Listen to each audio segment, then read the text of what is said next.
En el caso de un cambio de género de mujer a hombre, pues hay 2 cirugías. El clítoris quizás sea de los órganos del cuerpo con más terminaciones sensitivas que hay, si no es el que más. ¿Diría que es más sencillo de un hombre el cambio hacia una mujer? Siempre se ha asociado la testosterona con la agresividad y no es así. ¿El hombre siempre tiene más deseo sexual que la mujer? ¿El tamaño del pene es marketing o de verdad se puede hacer que crezca?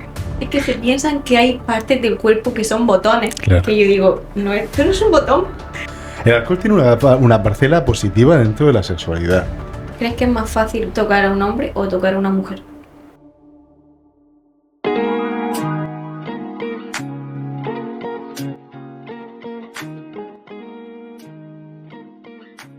Nueva temática, un día más. Siempre digo lo mismo, pero es que estoy tan orgullosa de que estemos trayendo a gente tan diferente y tan interesante. Es cierto.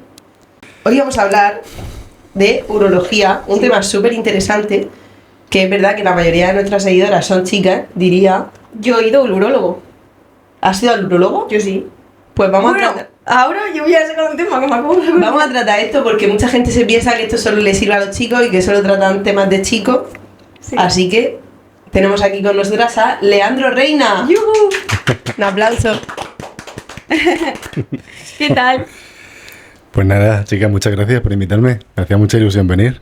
Me han hablado muy bien de vosotras, del podcast en sí. He visto algunos vídeos y súper bien dirigidos y enhorabuena por el trabajo. Es Ay, que muchas gracias. el backstage lo lleva muy bien. ¿Qué tal, Leandro? Cuéntanos un poco a qué te dedicas y qué es la urología para la gente que piensa como yo, que es cosa de chicos. Bueno, es verdad que a priori lo fácil es pensar en eso, ¿no? Sí que es cierto que la urología es quizás pues una de las especialidades más amplias que existen hoy en día dentro del mundo de la medicina, porque bueno, pues atendemos de la misma manera a hombres, mujeres, niños, niñas, niñes. También sabéis que atendemos también temas de transgénero y demás, o sea, por eso. Y bueno, pues es una especialidad en continuo movimiento, quizás sea la especialidad que en los últimos 5 o 10 años más ha evolucionado de todas las que existen hoy en día. Está en continuo movimiento, seguirá estando en continuo movimiento, pues atendemos temas desde las infecciones de orina que habéis visto anteriormente, temas oncológicos donde abordamos el cáncer de próstata, cáncer de riñón, cáncer de vejiga, que estos 2 últimos pues atañen también a las mujeres. Atendemos también problemas de sexualidad, tanto en el varón como en la mujer. Sí que es cierto que estamos más especializados, más focalizados en nuestra parcela de andrología en atender al varón en cuanto a temas de sexualidad o de salud sexual.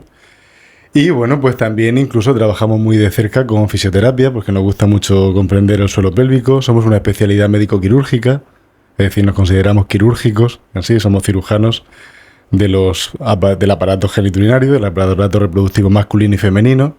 Y bueno, pues el catálogo, la gama de cirugías que ponemos a disposición de la población es amplísima. O sea, sería incapaz de en una lista enumerarlas todas y que no os aburréis de mí.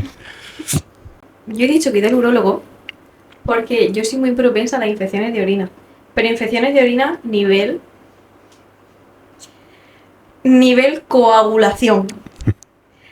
Nivel incrustada haciéndome lavado de vejiga. Vaya. Nivel muy, muy heavy, por eso he dicho que era el urólogo.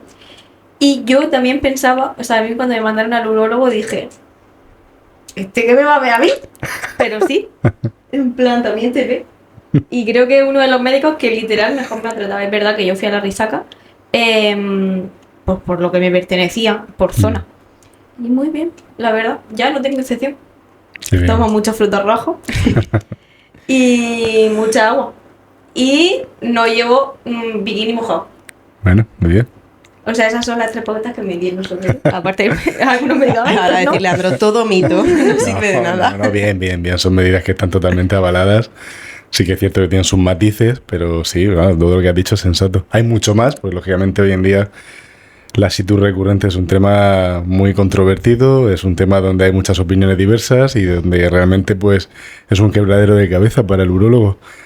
Pero sí que es cierto que tenemos bastantes herramientas para poder ayudar a la gente. Pues bien. ¿Los problemas más comunes que suelen llegar a consulta, cuáles son?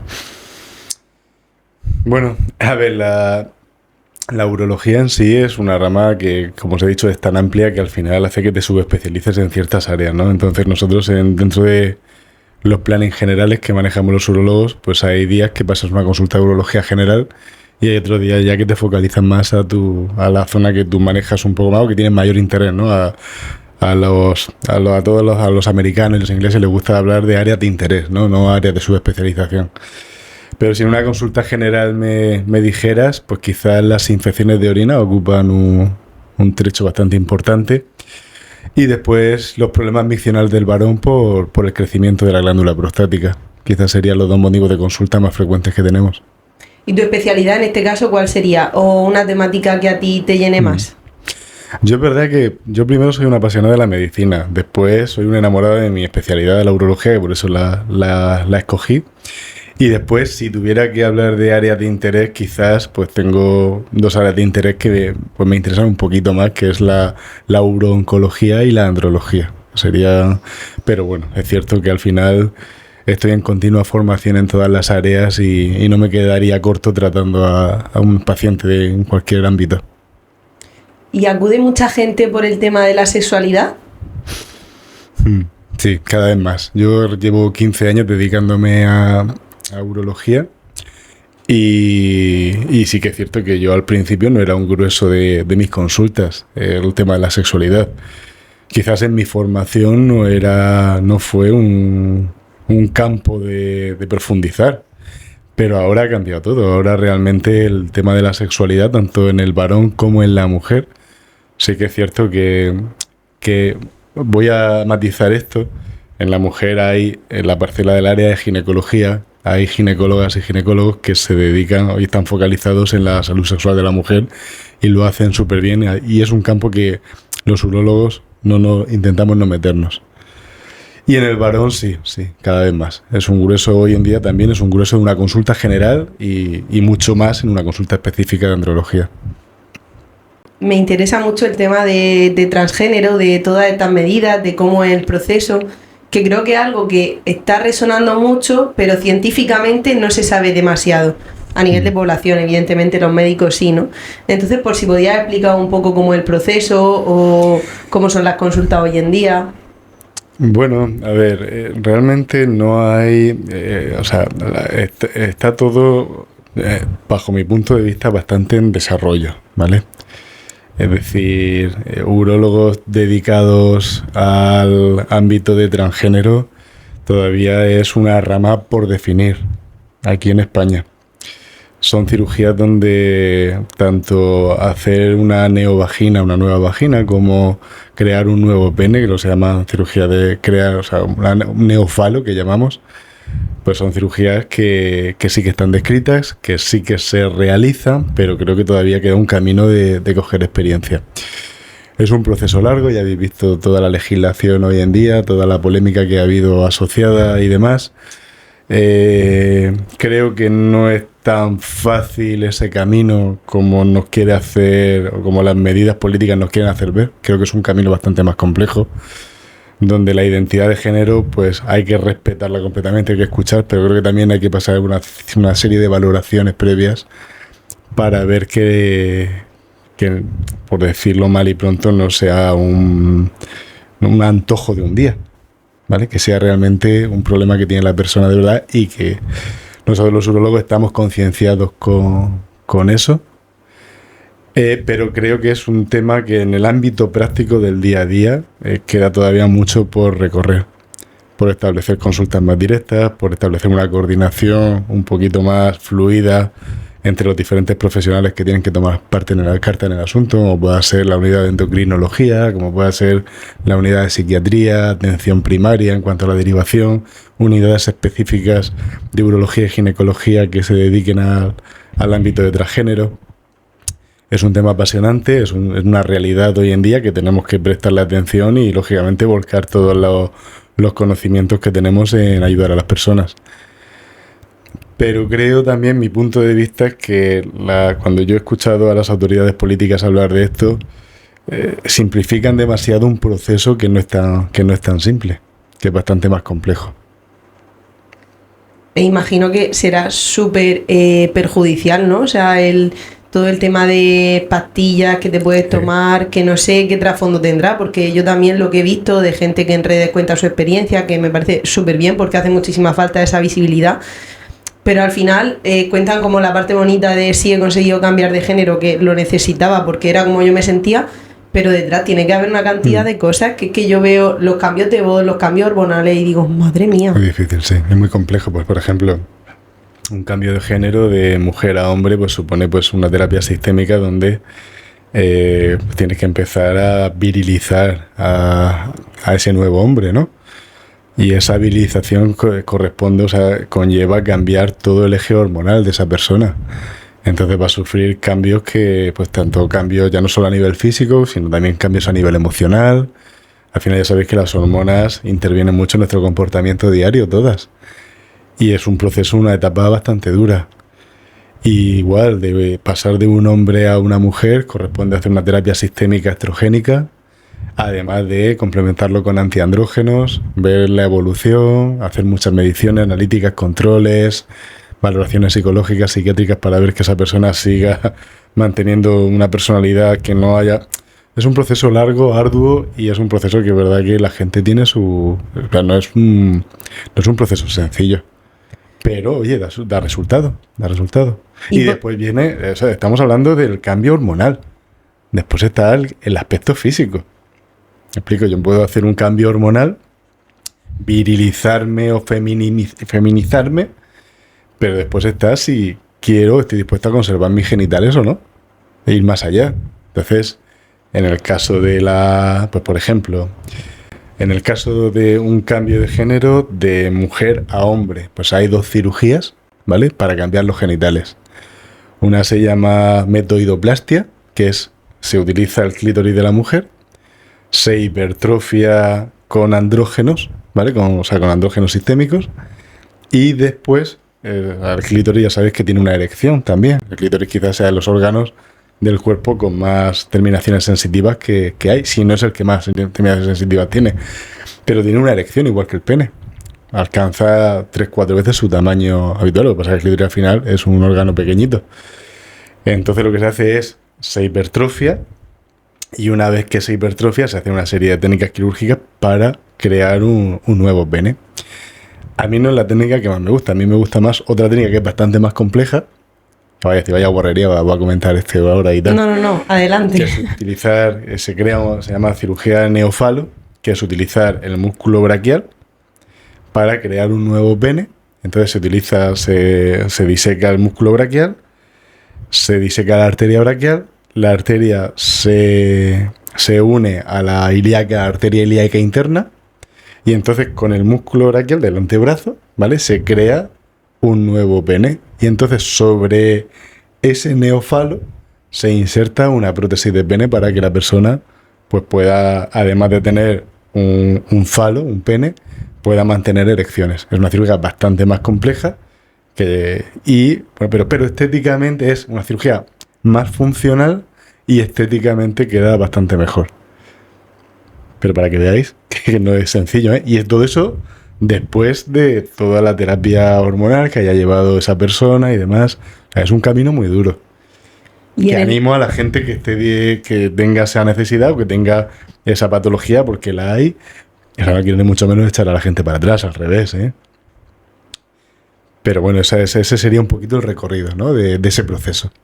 ¿Dirías que es más sencillo de un hombre el cambio hacia una mujer? A ver, un compañero mío, el otro día lo discutíamos, una buena pregunta. Y me dijo una cosa que me pareció súper simple, pero tenía mucha razón. Es más fácil cortar que poner. A ver, estoy de acuerdo, sin tener ni idea. Entonces, creo que es más fácil cortar un pene y hacer una nueva vagina que crear un nuevo pene. Me lo dijo así, después discutimos esto y tal, y me lo dijo así de sencillo, y dije, bueno, me fui dando vueltas acá en casa, y pues lleva razón. Totalmente. Un poco sí. Y volviendo un poco al tema de la sexualidad, ¿cuál es la consulta más común que te encuentras? Pues hoy en día las 2 consultas más comunes que hay es disfunción eréctil y eyaculación precoz. Son las 2. Creo que en frecuencia, en la mía personal, gana la disfunción eréctil. Ahora, los estudios hablan también de que es más frecuente consultar por disfunción eréctil. Piensa que hoy en día la prevalencia que tenemos en España, en los estudios epidemiológicos que se ha hecho, se calcula que alrededor del 20% de los varones entre 25 y 70 años padecen disfunción eréctil. Y si ya subimos el escalón de rango de edad de entre 40 y 75, se habla del 40%, casi la mitad. También es cierto que sabemos hoy en día, en estudios que se han hecho en atención primaria, que solamente 1 de cada 5 varones consulta por este problema. Por lo tanto, al final, la prevalencia tiene que ser superior. Y aunque hayas dicho que en mujeres no dejas como más ese ámbito a los ginecólogos y tal, ¿en mujeres? En mujeres quizás el problema, si te voy a decir cuál es el motivo de consulta por salud sexual más frecuente, y es el deseo sexual hipoactivo. Se llama deseo sexual hipoactivo. Pues sobre todo el tema de la menopausia, la premenopausia, al final también hay un cambio hormonal importante y eso hace que secundariamente se produzcan cambios en el cuerpo tanto a nivel emocional de la persona como a nivel físico. Más sequedad vaginal, la dispaneuria, que son relaciones sexuales con un poquito en la penetración, causa un poco de dolor. Y eso secundariamente hace que la mujer disminuya el deseo sexual. Y esa es la causa más frecuente de consulta de la mujer en cuanto a salud sexual. ¿Dirías que las causas, tanto la disfunción eréctil como el deseo sexual hipoactivo en la mujer, tienen más que ver con temas psicológicos que con temas físicos? Mira, hay una cuestión muy importante. A esa pregunta yo empezaría partiendo de... A mí me gusta hablar que la sexualidad para el varón y para la mujer son distintas. No es la misma sexualidad. Ahí ya no tenemos... El punto de encuentro común es conectar y mantener una relación sexual sana y saludable y con respeto mutuo. Pero son distintas. La salud sexual de la mujer es un estado mental. Y dentro de ese estado mental influyen emociones, salud psicosocial, estado físico. La salud sexual del varón es más directa. Los cambios son impulsos fisiológicos que hacen que el varón se excite y secundariamente provoca una erección. Somos más sencillos por naturaleza. Ya hay una diferencia. Entonces, en la salud sexual de la mujer, la causa psicógena, la causa psicológica, emotiva, llamémosla, pues siempre va a tener un papel primordial. En la salud sexual del hombre, ¿qué se estima? Pues clásicamente yo desde que me dedico a la andrología, pues siempre se ha dicho, pues el 70% de las causas de disfunción eréctil del varón son orgánicas, el 20% son psicológicas y el 10% son mixtas, ¿no? Es un poco esa que aparece en todos los manuales y yo cada vez más creo que sí que te puedes... Tenemos una serie de preguntas en la anamnesis que hacemos para determinar realmente cuándo es una causa psicológica pura. Pues, por ejemplo, en el momento de aparición, las causas psicológicas suelen ser agudas, aparecen de un día para otro. Por debajo de los 40 años, la gente joven, la mayor parte de veces suelen ser causas psicógenas. Gente que secundariamente estén reconocidos que tengan un trastorno psiquiátrico, pues también, ¿no? El modo de aparecer, te lo comenta muy bien, tú vas percibiendo en la actitud que tiene la persona al comentártelo, o sea que tú ya vas orientándolo. Pues por ejemplo, también le achacamos, le damos mucha importancia a las erecciones nocturnas o a las erecciones matutinas, que cuando se levanta una persona en erección, pues realmente su mecanismo de la erección está funcionando y si después realmente falla con la pareja, pues percibes que ahí puede haber una causa psicológica secundaria. Pero yo creo cada vez más que independientemente que nosotros, el grueso de nuestro diagnóstico de disfunción eréctil en el varón sean causas orgánicas, que después ya abordaremos un poco más la causa orgánica, cada vez más creo que esa causa orgánica secundariamente le provoca esa disfunción eréctil, le provoca un problema psicógeno al varón y al final hace que se retroalimente una cosa con otra. Existe existe lo que a los psicólogos que se dedican a la unidad de psicología sexual les gusta mucho llamar, que se llama ansiedad por desempeño, ¿no? La ansiedad por desempeño es, si yo sé que tengo dificultad para tener una erección el día que me enfrente a una relación sexual, me va a causar una ansiedad anticipatoria, esa ansiedad anticipatoria va a aumentar mi sistema simpático, ¿vale? Y ese sistema simpático, nosotros, ya sabes que el sistema nervioso autónomo de la persona tiene el simpático y el parasimpático. Pues el parasimpático se encarga de la erección y el simpático se encarga de que el pene... Si yo estoy muy estresado, nervioso o con ansiedad, se me va a activar el sistema simpático. Entonces yo creo que independientemente de que cataloguemos a alguien de una disfunción eréctil de origen orgánico, secundariamente va a haber un componente psicógeno siempre súper importante. Hablando de todo este tema emocional, ¿crees que los chicos tienen más barreras que las mujeres en este caso para hablar de la salud sexual, ¿no? Porque yo creo que entre nosotras hablamos de si nos va mejor sexualmente hablando, si no, y los chicos es que no lo comentan nada. Sí, llevas razón. Sí, hay muchos más tapujos, digamos que claro, al final piensa que, no sé si sabéis el concepto de la testosterona, siempre se ha asociado la testosterona con la agresividad y no es así. La testosterona se asocia con la competitividad. O sea, la testosterona es una hormona que al varón le ha proporcionado competitividad. Entonces, claro, al final no dejas dentro de... Y yo no soy una persona arcaica, pero al final estamos regidos por una naturaleza hormonal y demás. La testosterona al final va a hacer que esos niveles de testosterona en el varón es una hormona que te ayuda a competir, pues bien para supervivencia, bien para lo que sea, ¿no? Pero es que yo es que clásicamente escucho a la gente, no, tiene más la agresividad, no es agresividad, es testosterona competitividad. Y entonces el varón en su naturaleza está la competitividad. Nunca le va a decir a otra persona yo no funciono o yo no tal, que está fatal, ¿eh? Quiero decir que yo me dedico a ayudar a esa persona y que se abran y sobre todo se nota un montón cuando en la consulta creamos un clima un poquito más favorable. Y a mí me gusta siempre abordarlo, todo este tipo de temas con la pareja y se normaliza todo y demás. El varón se quita una losa de encima y ya siente que puede hablar con libertad y se nota ese momento en el que se quita la losa y se descarga y tal y te dice, es que voy a perder a mi pareja o voy y tal y porque joder, notas que ahí ha tenido un conflicto bastante serio. Pero va en la naturaleza, creo yo, la naturaleza hormonal del varón. Sí. Entonces, yo tengo una pregunta. Por esa regla de 3, ¿el hombre siempre tiene más deseo sexual que la mujer? Yo creo que es más directo. Yo siempre he percibido al varón como dentro de la salud sexual, una persona, como hemos dicho anteriormente, al final, dentro de los cambios fisiológicos que se puedan producir, se produce a los ingleses hay un término que a mí me gusta que se llama arousal, ¿no? El arousal es como el despertar, ¿no? Ese deseo sexual. Yo creo que en el varón es bastante más directo que en la mujer. En la mujer se rige por unas normas distintas. ¿Por qué normal?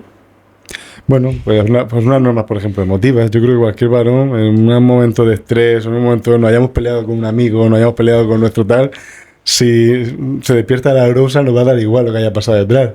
Vamos a ver. No sé, algo. Es que estoy de acuerdo. Es que esta pregunta viene porque yo ayer tuve una boda. Y esto que era ya muy tarde. Y te pones a hablar con tus amigos de cosas de la vida y salió el tema de la sexualidad. Y entonces un chico dijo, nosotros siempre queremos, pero lo hacemos cuando vosotras queréis. Y yo dije, pues puede ser. Entonces me pareció muy correcta la frase. Es decir, lo que he dicho yo. Y otro tema también que yo creo que resulta muy interesante para los varones es si lo de el tamaño del pene es marketing o de verdad se puede hacer que crezca. Esa es muy buena pregunta también. Vamos a ver, nosotros hay que dejar claro que cuando hablamos del tamaño del pene, todos sabemos que hoy en día es geográficamente hay muchas diferencias. Es un órgano que es verdad que es bastante cambiante en cuanto a tamaño, según la zona geográfica, raza, etnia o país del que proceda, ¿no? Y es verdad que hay una variación bastante importante. Pero desde el punto de vista de la urología, ¿qué se considera patológico? Hay que empezar por eso. ¿Vale? Un pene se considera patológico cuando en erección no supera o no llega a los 7 centímetros. ¿Vale? En erección. Es decir, en flacidez no consideramos en flacidez porque en flacidez al final van a intervenir otros muchos factores. va a intervenir también la grasa prepúbica, el panículo adiposo que tengas, la morfología o el morfotipo del varón. Entonces nosotros realmente marcamos la diferencia patológica o no patológica con el pene en erección. Y un pene en erección que no llega a 7 centímetros se considera micropene. Entonces ahí hay un problema de tamaño. Todo lo que no sea eso ya son gustos de la persona, falsas expectativas o trastornos dismórficos de uno mismo. Es decir, trastornos de la percepción de su propio cuerpo. Entonces, hoy en día estoy harto de ver noticias que son completamente falsas en cuanto a cómo mejorar el tamaño del pene. ¿Cuáles de todas las que yo veo? Porque he visto hasta geles que te anuncian que aumentan el tamaño del pene. Hay cirugías que sí que es cierto, tanto para nosotros en urología hay dos tipos, o sea, para cambiar el tamaño del pene, pues hacemos dos tipos de cirugías. Uno que es de alargar y otra que es de aumentar la circunferencia. Uno es alargamiento y otro es engrosamiento. Tienes que estar, yo personalmente creo que no es una cirugía, no son cirugías para hacerlas así Hay un país que en esto está a la cabeza de todo, que es Brasil. Los urólogos brasileños es el pan de cada día. Sabéis que Brasil pues es un sitio donde la cirugía estética creo que ha sido los sitios pioneros en todo. Gente, bueno, cuando aquí no se ha hablado de poner pelo, la gente se iba a ponerse pelo a Brasil. Estamos hablando de hace muchísimos años, eso lo he vivido yo de pequeño. Y la cirugía estética en todos los aspectos ha sido Brasil, y ahora pues la cirugía de pene es una cosa que allí se lleva de manera rutinaria. ¿Cuál es la fake news en relación a esto que a mí me parece más escandalosa? La maniobra del jerking. ¿La habéis escuchado? ¿Cuál es esa? No. Eso si os ponéis en cualquier tal, vais a ver alargar tu pene con... Puedes alargar tu pene con maniobras de estiramiento, alargamiento y tal. Eso es una fake news y además que puede traer problemas muy serios. La maniobra del jerking básicamente es una maniobra donde tú, mediante una serie de masajes en el pene, porque básicamente cada día, una serie de tiempo que está estipulado, vas estirando el pene con masajes, ¿vale? Pero claro, ni alarga el pene, ni hay evidencia, y encima de todo puede provocar trastornos de sensibilidad en el pene. Puede provocar, en esa maniobra de elongación, puede provocar lesiones neuronales que te puedan perjudicar en la correcta erección el día de mañana.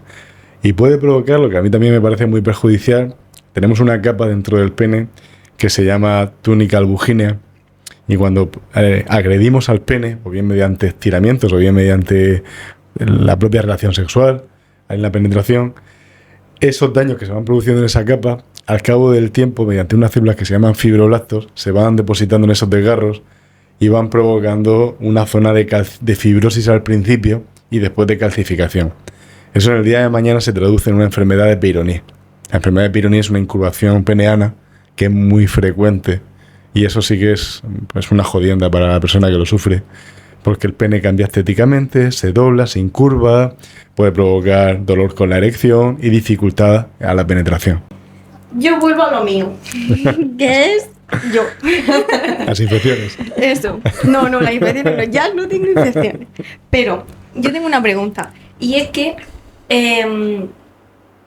nosotras hablamos mucho, no nosotras, sino nosotras las mujeres en general, pues yo por lo menos a mí me gusta mucho hablar del tema de la sexualidad, etcétera, etcétera, para, pues yo qué sé, compartir información, sabiduría popular.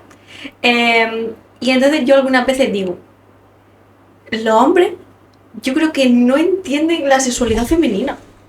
O sea, o por lo menos hay algunos que no. O los que le han tocado a mi amiga no. Como vean esto. Aquí tendríamos que sacar a la palestra a tus amigas que nos comenten un poco. A ver, no sé, cosas que yo digo. No sé, es que se piensan que hay partes del cuerpo que son botones. Claro. Que yo digo, no, esto no es un botón. Esto no es un botón. Entonces, no sé, yo creo que hay algunos hombres que no entienden la sexualidad femenina, pero porque tampoco, o sea, porque juega pues un papel muy importante la pornografía, etcétera, etcétera, pero yo creo que hay algunos hombres que no la entienden. Sí. Esa es mi opinión.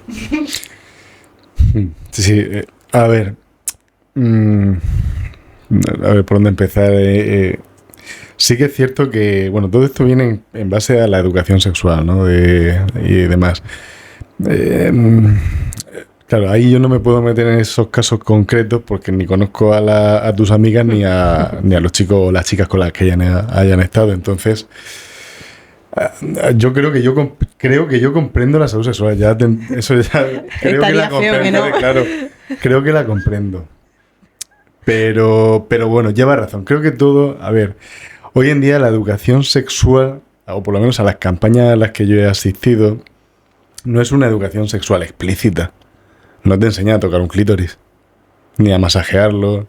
Y siquiera le preguntaría a muchos chavales de la generación Z y no me sabrían decir dónde está el clítoris. Es posible.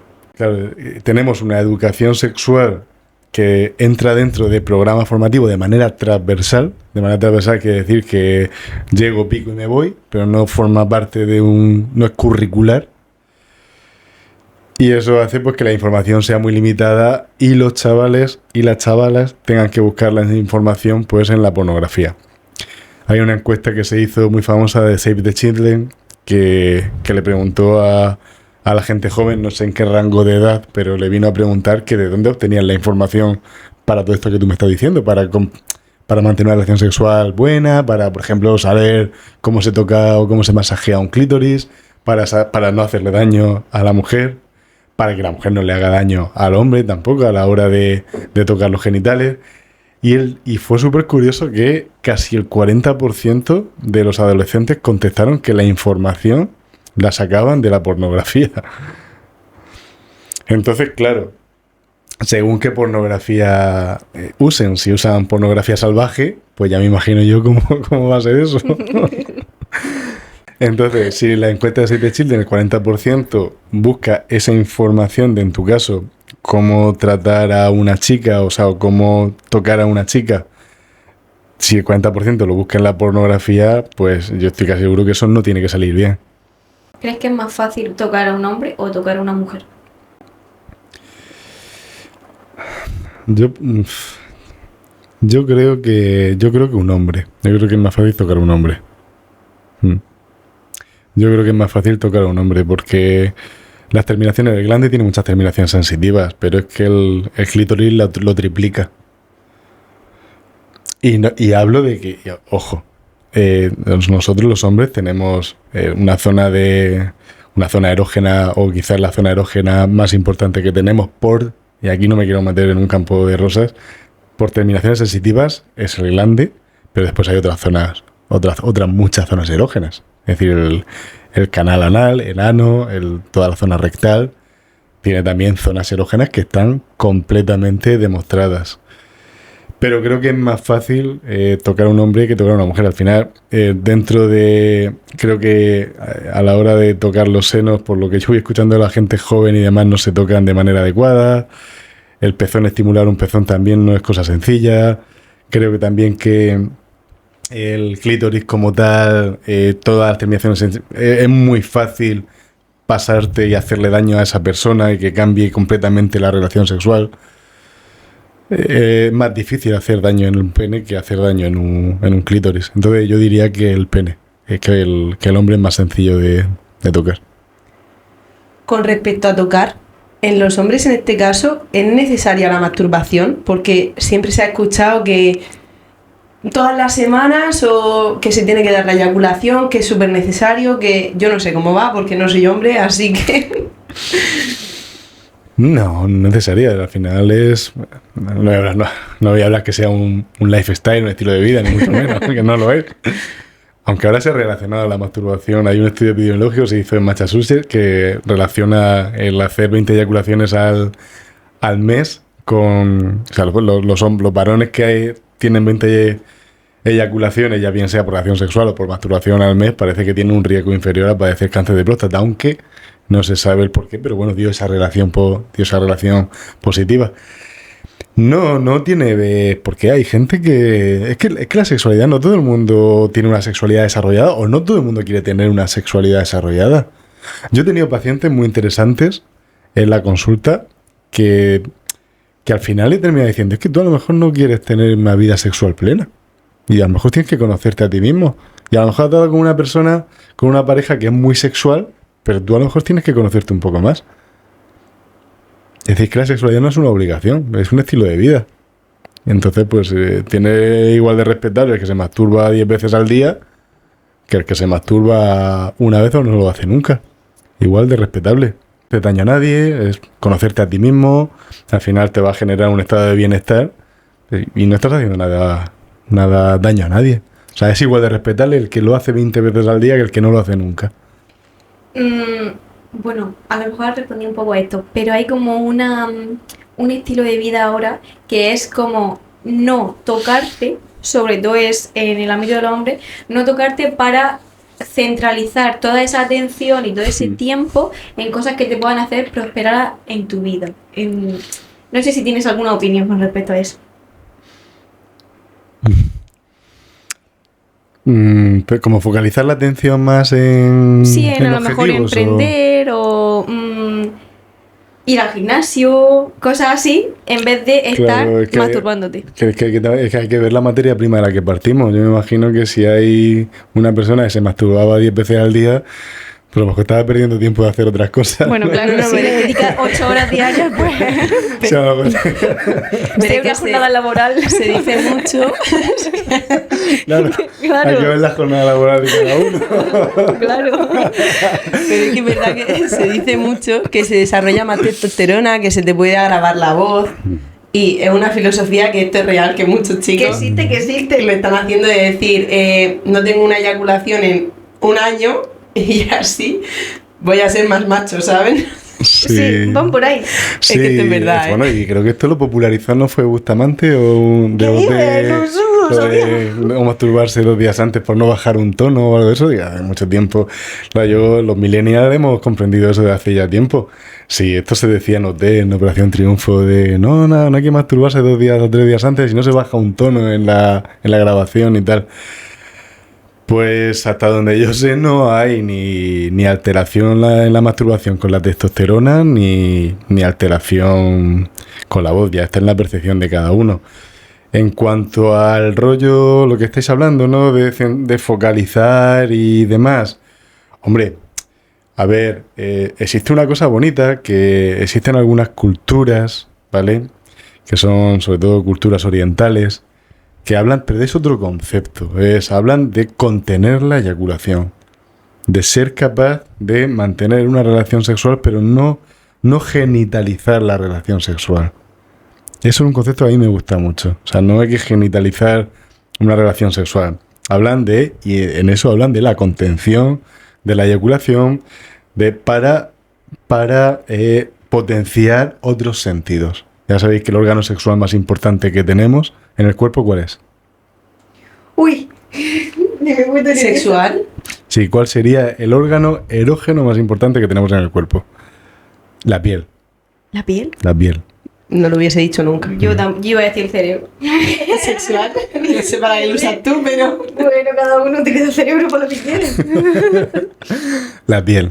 Entonces, hay culturas orientales que potencian el contener la eyaculación, el no genitalizar la relación sexual, para hacer relaciones sexuales con mucho más sentido, mucho más prósperas, más vivas y donde potencian más otros sentidos. Por ejemplo, el sentido del tacto. No sé si estoy respondiendo a la pregunta. Lo que me contéis de focalizar, claro. A ver, es que si yo vuelvo a insistir, si la jornada laboral del individuo o la individua son de 10 masturbaciones al día, pues supongo que tendría que haber un momento en el que diga, pues tengo que darle una vuelta a mi vida. Tengo que cambiar de trabajo. Claro, tío. Y hablando de la calidad de las relaciones sexuales, ¿qué hábitos dirías que podrían mejorar estas relaciones sexuales? Que no sean los que comúnmente se escuchan, como no consumir alcohol, no fumar.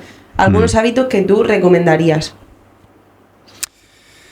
Bueno, pues mira, a ver, la rehabilitación del suelo pélvico es una cosa que no hacemos y no se hace, pero tiene su validez en cuanto a lo que hemos dicho anteriormente, el control de la eyaculación. Se ha visto, y eso está totalmente demostrado, que hay 3 músculos que intervienen en la eyaculación, que es el pubococigio, el isquio cavernoso, y luego también el músculo elevador del ano. Entonces son 3 músculos que, si llegamos a fortalecer esa zona, o llegamos a percibir mejor control, podemos controlar la eyaculación. Entonces, bueno, pues parece que el hacer rehabilitar el suelo pélvico hace que la contención de la eyaculación sea más factible. Otros hábitos. Pues vamos a ver, lo del alcohol. Lo del alcohol es una cosa que tiene... a ver, yo ya sabéis que yo tengo una mente muy abierta y soy una persona muy tolerable con muchas cosas. Yo no soy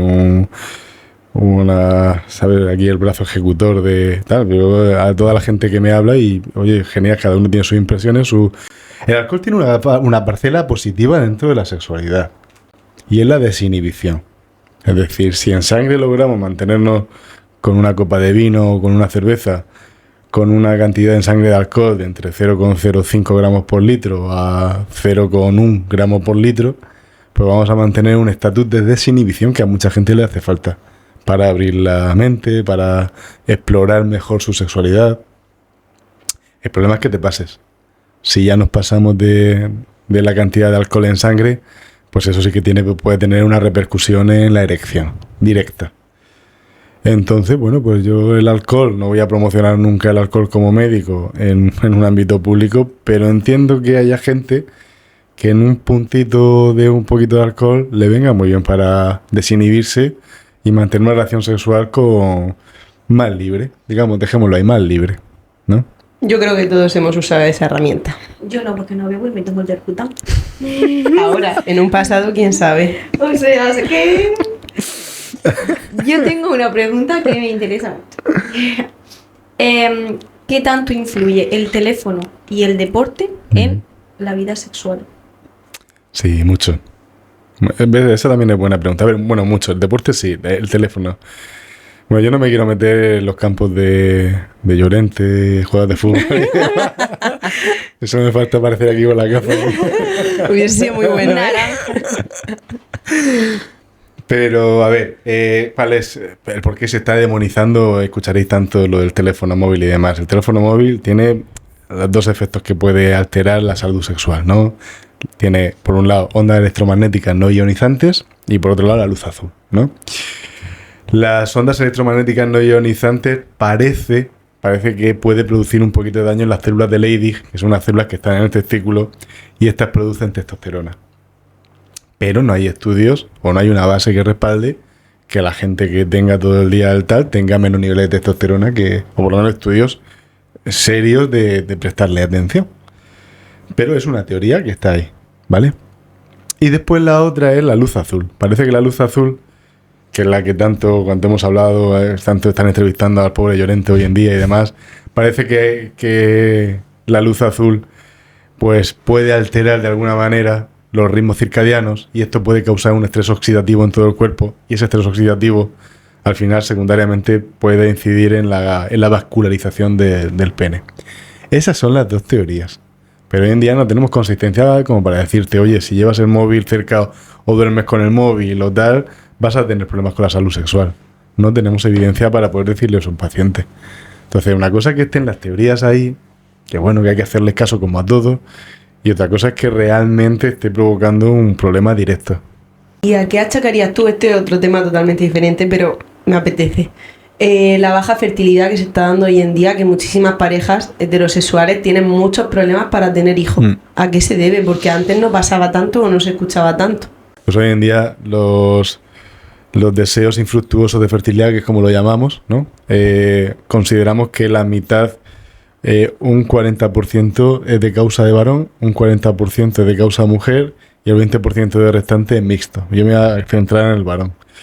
En la correcta producción de esperma es verdad que influyen tres cosas y además de manera muy directa, que es el tabaco, la obesidad y la mala alimentación. Influyen de manera muy directa, tanto en la alteración de las cadenas de ADN de los propios espermatozoides, tanto en la alteración de la morfología, o sea, en muchos factores. Y eso pues está pasando factura. De hecho, la OMS ha tenido que variar 2 veces en los últimos 10 años la calidad del semen y ha tenido que disminuir los parámetros para considerar un semen normal. Es curioso.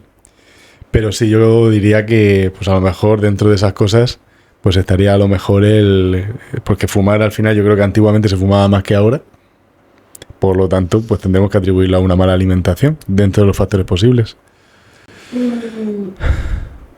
El vapor. Mm.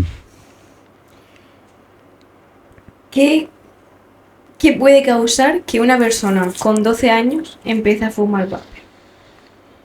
Claro, pues es lo que hemos dicho al final, vapor, claro, la polémica, bueno, eso no voy a explicar eso porque al final también la polémica del vapor es que se vendió como algo que era la alternativa a fumar y que no tenía efectos nocivos y no es así, claro que tiene efectos nocivos, sigue teniendo sustancias químicas agresivas y eso es una cosa pues que a lo mejor esa campaña no sea... Para ahora tendremos que empezar desde las autoridades sanitarias, se tendrá que empezar o ya se ha empezado con la campaña del vapor, no ya con la campaña del tabaco, sino el tabaco y el vapor.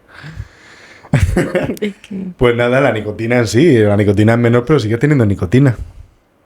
A lo mejor te puedes quitar bastante alquitrán, pero la propia nicotina te puede producir también un estrés oxidativo importante y eso va a repercutir tanto en tus vasos sanguíneos como en la producción de espermatozoides, como hemos dicho anteriormente. Y me cambio de tema. Pues, vapeas. El del puta. No, me cambio de tema. ¿Cómo puede un chico joven ser precavido en cuanto a tener cáncer de próstata? Bueno, también es buena pregunta. Fíjate que esa también es muy buena pregunta. A ver, ¿qué podría hacer? Pues hoy en día es cierto que es el cáncer más frecuente diagnosticado en el varón, en Europa. Sabemos que 1 de cada 8 varones lo va a padecer. La edad donde más diagnosticamos son los 60 años. ¿Pero qué yo puedo hacer? Pues a ver, sí que parece que la alimentación, parece que aguacate, tomate, los licopenos, ¿vale?, puedan tener cierto efecto de prevención. Y al final lo cumple la dieta mediterránea nuestra. Al final, ¿cuál sería el mejor desayuno, ¿no?, para la salud prostática, ¿no?, en cuanto a esto, ¿no? Pues al final, pues una tostada con tomate, aguacate y un poco de aceite. Sería donde cumple todo, ¿no? Los omegas famosos, los licopenos, los tal, que realmente han demostrado que pueden prevenir el desarrollo de cáncer de próstata. Pero claro, tú no puedes meter eso todos los días en tu alimentación. Entonces, no hay ningún tipo de plan específico que yo pueda seguir como prevención. Básicamente diría mantener una vida saludable, mantener una dieta mediterránea que creo que hoy en día dentro de las dietas mundiales que hay es la más equilibrada, la que más beneficios aporta y todavía no nos han desbancado. Ninguna de las dietas famosas que hoy se van dando todavía no han desbancado los beneficios de la dieta mediterránea. Y sobre todo, bueno, pues si te sirve de algo, las 20 eyaculaciones al mes. Pues Te dejo pasar, que si no... paso a una sección que se llama Mito o Verdad. Yo te voy a decir 5 frases y tú, con respecto a lo que tú opines, no hay una verdad absoluta de esto, dices si es mito o si es verdad. Venga. La eyaculación precoz no tiene solución. Eso es un mito con mayúsculas. Sí, es un mito. A ver, que hemos hablado antes de más o menos se considera hoy en día un estudio, se llama Estudio Pandora, que se considera que hay un 20% de la población que tienen eyaculación precoz. Hoy en día no nos gusta llamarla eyaculación precoz, porque parece que discriminamos, que es un término discriminante o discriminatorio. Y nos gusta llamar eyaculación no controlada. Puede venir una persona que toda la vida ha durado media hora para eyacular, 1 hora, y de repente empieza a durar 15 minutos. Y entonces, para esa persona no está controlando su eyaculación, hay un problema. Clásicamente, cuando se empezó a diagnosticar esta enfermedad, se puso un tiempo límite que fue 1 minuto. Se llama tiempo de latencia vaginal, 1 minuto. Si tú eyaculabas en menos de 1 minuto, tienes este problema, pero hoy en día el concepto es distinto. El concepto es de eyaculación no controlada. Entonces habrá muchas personas que no cumplan sus expectativas y a lo mejor sus expectativas para alguien mundano es una barbaridad, pero para esa persona es un problema y hay que atenderla. Entonces tienen solución, claro, y existen muchas formas de intentar solucionarlo. Otra cosa es que la solución sea en ocasiones compleja. Nosotros diagnosticamos dentro de la clasificación que tenemos, hay una clasificación muy genérica que sería eyaculación primaria o eyaculación no controlada primaria o secundaria. Las primarias es las que llevas toda la vida con ellas. Y tú no te has dado cuenta hasta que ya hay un momento, porque claro, tú puedes haber pasado un momento de tu vida en el que empiezas con las relaciones sexuales y demás, y tú dices, bueno, he mantenido una relación sexual y tal. Pero hoy te das cuenta con toda la información que tenemos a nuestra disposición que tus relaciones sexuales no han sido de calidad. O tu pareja te dice, oye, y esto no está siendo de calidad. Y eso hoy en día está sucediendo ya. Entonces ahí ya se plantea un problema y la eyaculación primaria tiene peor tratamiento. Tiene tratamiento, pero es más difícil. La secundaria, que es en un momento puntual de tu vida por diferentes motivos, tiene una solución más accesible y mejor. Y si a veces te van y tú detectas que no es por tema físico y que está más en la cabeza, ¿derivas? ¿O le dices, oye, míratelo con un psicólogo? ¿Cómo lo gestionas? Porque imagino que la gran mayoría será por temas emocionales, aunque sean hombres. Sí, la eyaculación primaria hay muchas teorías. Realmente aceptada, no hay ninguna teoría única aceptada y la causa psicógena es muy importante. O bien que la causa psicógena provoque el problema de eyaculación, o bien que el problema de eyaculación provoque la causa, pero al final sí que es cierto que en las primarias hay un componente psicógeno muy importante. Yo es verdad que siempre he confiado mucho en la unidad de psicología sexual y es verdad que tienen programas muy buenos para este tipo de pacientes. Sí, tienen programas muy buenos. Tienen programas, hoy en día también existen aparatos que ayudan a masturbarte y que hacen con unas programaciones específicas a que tú puedas percibir esas sensaciones para autocontrolarte mejor, pero son programas de entrenamiento. Aquí lo más importante, pero yo confío mucho y tengo mucho respeto a mis compañeros de psicología sexual porque además hacen una labor muy importante y hay que confiar. Y además, como he dicho anteriormente, casi todos los pacientes de salud sexual tienen un componente psicógeno importante y hay que aprender a trabajar en unidades multidisciplinares. Pero lo más importante de este tipo de pacientes es, igual que de la disfunción eréctil ve los beneficios en poco tiempo, el paciente que tiene un problema de eyaculación no controlada no ve esos beneficios en poco tiempo.